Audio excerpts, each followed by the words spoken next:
Hello everyone, this is Shivangi and today I am back with another lesson plan. So this lesson plan is RT integrated lesson plan in which the topic would be levels of management. सबसे पहले we are going to mention the class जिस class के लिए आप lesson plan को develop कर रहे हैं, डेट ऑफ एग्जीक्यूशन जिस दिन आप इसको लेसन प्लान को क्लास में एक्चुअल टीच करेंगे, पीरियड का जो भी नंबर है आपका वो आएगा यहाँ। देन ड्यूरेशन में 40 to 45 मिनट्स हमारा जनरली क्लास में रहता है, लेकिन ये कोविड के ड्यूरेशन का था तो मैंने उस अकॉर्डिंगली इसको अपने हिसाब से फ्रेम किया था। Subject is commerce, branch is business studies, topic is levels of management. Business studies यहाँ पर अगर आप यूपी बोर्ड की बात करेंगे तो बिज़नेस ऑर्गेनाइजेशन भी बोल सकते हैं, सीबीएसई बोर्ड्स में ये होता है बिज़नेस स्टडीज़। सबसे पहले हमने यहाँ मेंशन किया है आर्ट इंटीग्रेटेड लेसन प्लान है, जहाँ पर हमने रोल प्ले मेथड का यूज़ करके ड्रामा का इंटीग्रेशन किया है अपनी क्लास के अंदर, which is a innovative method of teaching in the class. सबसे पहले हम मेंशन करते हैं लर्निंग आउटकम्स क्या होते हैं। किसी भी लेसन प्लान को जब आप डेवलप कर रहे हैं तो हमारे स्टूडेंट्स में जो भी आप आउटकम सोच रहे हैं कि ये आउटकम्स हमें मिलेंगे, तो हम उसे मेंशन करते हैं लर्निंग आउटकम्स के थ्रू। लर्निंग जो आउटकम्स होते हैं वो हमारे 2 पार्ट्स में हम डिवाइड कर सकते हैं, that are general and specific. General का मतलब होता है जो हमारे सब्जेक्ट रिलेटेड हैं, जो सब्जेक्ट की जो टीचिंग करने से हमें इम्प्रूवमेंट दिख रहा है बच्चे में, वो हम जनरल में डिवाइड करेंगे। स्पेसिफिक इज़ जो इस टॉपिक को स्पेसिफिकली पढ़ाने से बच्चे के अंदर हम इम्प्रूवमेंट सोच रहे हैं कि बच्चे के अंदर ये चीज़ें आप स्पेसिफिकली देख पा रहे हैं, तो वो स्पेसिफिक में आएगा। जनरली लर्निंग जो ऑब्जेक्टिव्स होते हैं, चाहे वो जनरल हो या स्पेसिफिक, ये हमारी जो बुक्स होती हैं उसके जो फ्रंट पेजेस होते हैं तो वहाँ दिए होते हैं। जो भी हमारा चैप्टर होता है उसकी स्टार्टिंग में भी आउटकम्स करके यहाँ दिया होता है, तो वहाँ से आप हेल्प भी ले सकते हैं अगर आपको नहीं समझ में आए तो। जनरल ऑब्जेक्टिव्स में आप कहाँ देख रहे हैं कि बच्चे का जो है इंटरेस्ट कॉमर्स सब्जेक्ट के थ्रू डेवलप करवाना है, बिज़नेस के लिए, मैनेजमेंट के लिए, जो भी हमारे सोसाइटी के अंदर फैक्टर्स होते हैं कॉमर्स से रिलेटेड, उसके अकॉर्डिंगली आपको वहाँ पर उसके फैक्टर्स को वो समझ सके, सोसाइटी का और एक बिज़नेस का और अपने आसपास की जो सराउंडिंग है उसमें एक वो लिंक कनेक्ट कर सके। ये सारे टाइप की आप और भी बुक्स के हेल्प से भी आप लिख सकते हैं। यहाँ पर कुछ एग्जांपल दिए हैं। स्पेसिफिक ऑब्जेक्टिव्स को हम 3 पार्ट्स में डिवाइड कर सकते हैं, that is cognitive, psychomotor and affective domain. तो ये जो हमारे 3 H's होते हैं, जिसमें हमारा होता है हेड, हर्ट और हमारा हैंड, ये हमारे 3 H's होते हैं। हेड यानी कि हमारा कॉग्निटिव ऑब्जेक्टिव्स रिलेटेड है, हेड के बाद आता है हर्ट जो कि अफेक्टिव डोमेन से है, और हैंड और जो कि हमारा साइकोमोटर से रिलेटेड है। तो कॉग्निटिव डोमेन जो है ब्लूम्स टैक्सोनॉमी के अकॉर्डिंग यहाँ पर हमने उसको 3 पार्ट्स में डिवाइड किया।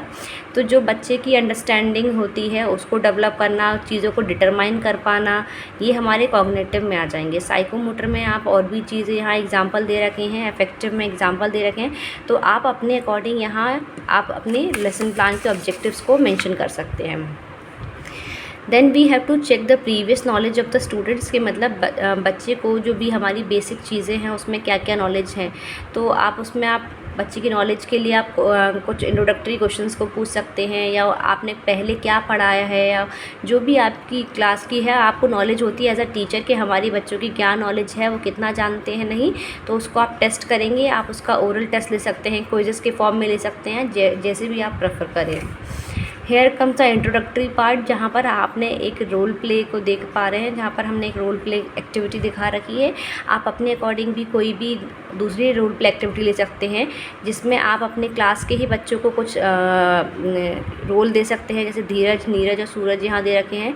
तो आप जेंडर न्यूट्रल होकर और फीमेल और मेल दोनों ही तरीके के बच्चों का भी एक रोल ड्रामा डेवलप कर सकते हैं, और यहाँ पर अपने लिए क्लास में एक्टिविटी करा सकते हैं। उस एक्टिविटी के बाद आप जो भी है क्लास में क्वेश्चंस पूछ सकते हैं जो कि बच्चों के रिलेटेड है। पीपल्स टीचर एक्टिविटी और स्टूडेंट्स एक्टिविटी है, तो जो आप क्वेश्चन पूछेंगे और यहाँ जो है आंसर वहाँ देंगे। स्टेटमेंट ऑफ एम का मतलब होता है द सीन, जब आप क्लास में एक्चुअली डिस्कस कर रहे हैं कि today we are going to learn about the features और the characteristics of management, the concept of management, जो भी आप है आप अपना जो कॉन्सेप्ट है उसको क्लास में एक्चुअल इंट्रोड्यूस करा रहे हैं। इंट्रोडक्शन का मतलब हो रहा है statement of aim. Presentation part में आप ये एज अ टीचर आपके लिए है कि पॉइंट्स ऑफ टीचिंग क्या हैं, यानी मीनिंग ऑफ मैनेजमेंट आप डिस्कस करने वाले हैं, टीचिंग मेथड और टेक्निक क्या यूज़ कर रहे हैं आप, एनालिटिकल मेथड और डिस्कशन में जो टेक्निक है आप उसका यूज़ कर रहे हैं। Teaching ads as per your class होगा, जैसे कि अगर जब मैंने ये टीचिंग करी थी तो उस ड्यूरेशन में हम ऑनलाइन टीचिंग कर रहे थे, तो उस अकॉर्डिंग मेरे टीचिंग के जो एड्स थे वो अलग थे और आपके लिए वो टीचिंग एड्स अलग हो सकते हैं। जनरल क्लासरूम्स में आप बोर्ड, डस्टर, चॉक्स का यूज़ करते हैं, टेक्स्ट बुक का यूज़ कर सकते हैं, और उस टाइम मैंने ये ऑनलाइन मेथड से टीचिंग करी थी तो मैंने वो उस अकॉर्डिंगली अपने जो है एड्स लिखे थे। प्यूपल्स टीचर एक्टिविटी के अंदर आपको सारी चीज़ें वो मेंशन करनी रहती हैं जो एज अ टीचर आप क्लास में परफॉर्म करेंगे। फिर आता है स्टूडेंट एक्टिविटी, उस ड्यूरेशन में स्टूडेंट्स क्या एक्टिविटी कर रहे हैं क्लास में वो आपको लिखनी है। वाइट बोर्ड वर्क में जो आपके बोर्ड पर वर्क चल रहा है आपको यहाँ वो मेंशन करना रहता है।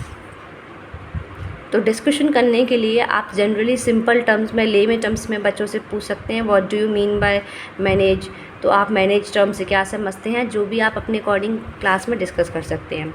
तो बच्चे उसमें कुछ ना कुछ आंसर देंगे, वो अपनी लैंग्वेज में जो भी बोल रहे हैं तो उसको आप पॉजिटिवली लेके आप उसको अपने टॉपिक से रिलेट कराइए, और रिलेट करने के बाद उस टर्म जो टॉपिक आप क्लास में पढ़ा रहे हैं तो उसको आप उसको टीच करिए।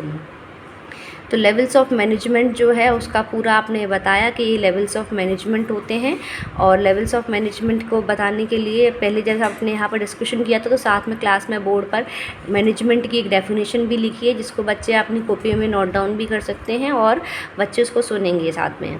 तो लेवल्स ऑफ मैनेजमेंट में आप यहाँ बताएंगे तो उसमें हमारे क्या आ रहे हैं कि तीन हमारे जो लेवल्स हो रहे हैं, एलिमेंट्स यहाँ पर लिखा है, गलत लिखा हुआ है, ये लेवल्स होना चाहिए था, तो it would be levels of management, तो ये हो जाएगा top level, middle level and the lower level. Top level में जो है हमारी डेजिग्नेशन कौन सी आती हैं बच्चों को ये बता सकते हैं, और उनके के जो ड्यूटीज़ होती हैं, जो फंक्शंस वो परफॉर्म करते हैं इन ऑर्गेनाइजेशन के अंदर, तो आप यहाँ पर उनको वो चीज़ें बताएंगे, जैसे कि वो गोल्स को डिसाइड कर रहे हैं, स्ट्रैटेजीज़ को फ्रेम कर रहे हैं, जितने भी हमारे डिपार्टमेंट्स होते हैं, फाइनेंस हो या प्रोडक्शन हो, उसके बीच में एक कोऑर्डिनेशन बना के रख रहे हैं, सोसाइटी के लिए और ऑर्गेनाइजेशन के लिए, दोनों के लिए जो बेहतर है उसके लिए एक लिंक और कोऑर्डिनेशन बना के रखना, ये एक टॉप लेवल का काम होता है। यहाँ पर एक हायरार्की का एक चार्ट भी बना हुआ है जिसमें 3 डिवीज़न किए हुए हैं, और उसके बारे में यहाँ पर थोड़ा डिटेल्ड भी है। फिर उसके बाद हमारा नेक्स्ट जो आता है कि मिडिल लेवल को भी आप बताएंगे क्या उसके डेजिग्नेशन रहते हैं, डेजिग्नेशन के बाद आप यहाँ बताएंगे कि उसके फंक्शंस क्या क्या रहते हैं। देन कम्स जो हमारी सुपरवाइजरी लेवल है, जो हमारा लोअर लेवल का पार्ट होता है, तो उसमें आपने उसके डेजिग्नेशन का पोस्ट बताना है कि कौन सा पोस्ट होता है, उसके जो फंक्शंस होते हैं आप उसको क्लास में डिस्कस करेंगे।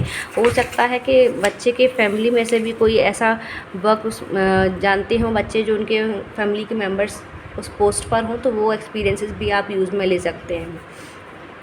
एवोल्यूशन क्वेश्चन टीचिंग के ड्यूरेशन में और टीचिंग के बाद में भी आप एज़ पर क्लास अपने अकॉर्डिंग देख सकते हैं, क्योंकि इंटरेक्टिव रहती है क्लास तो ज़्यादा बेटर रहता है। तो एवोल्यूशन के क्वेश्चन, ताकि ये आपको बताते हैं कि आपके जो मैसेजेस थे, जो आपकी कम्युनिकेशन थी, वो बच्चों ने किस तरीके से इंटरप्रेट करी है, तो ये आप एवोल्यूशन क्वेश्चन आपसे पूछ सकते हैं। फिर आप पूरा ओवरऑल उसको रिवीजन करने के लिए आप छोटा सा एक क्विक समरी ले सकते हैं अपने बोर्ड की हेल्प से, जो एक लाइन से आप लिखते जाते हैं। आपने डेफिनेशन बताई, उसके चार्ट्स के थ्रू में जो बोर्ड पर वर्क किया है उसका एक फटाफट से एक क्विक व्यू लेकर आप चीज़ों को रिवाइज़ करा सकते हैं, और बच्चों को special terms of the day बता सकते हैं, जिससे आप न्यू वर्ड्स आप क्लास में यूज़ कर रहे हैं तो उसका भी बच्चों को वोकैब डेवलप करने में हेल्प मिलेगा। Then you will give the homework, और रेफरेंस बताएंगे कि आपने किस चीज़ का रेफरेंस लिया है, कोई और बुक ली है, एनसीईआरटी ली है, सुपरवाइज़र के रिमार्क के लिए आप स्पेस देंगे। तो इस अकॉर्डिंग ये एक से फ्रेमवर्क है जिसका एक यूज़ करके आप अपनी क्लास के अकॉर्डिंग एक लेसन प्लान को डेवलप कर सकते हैं। तो that's all from the my side.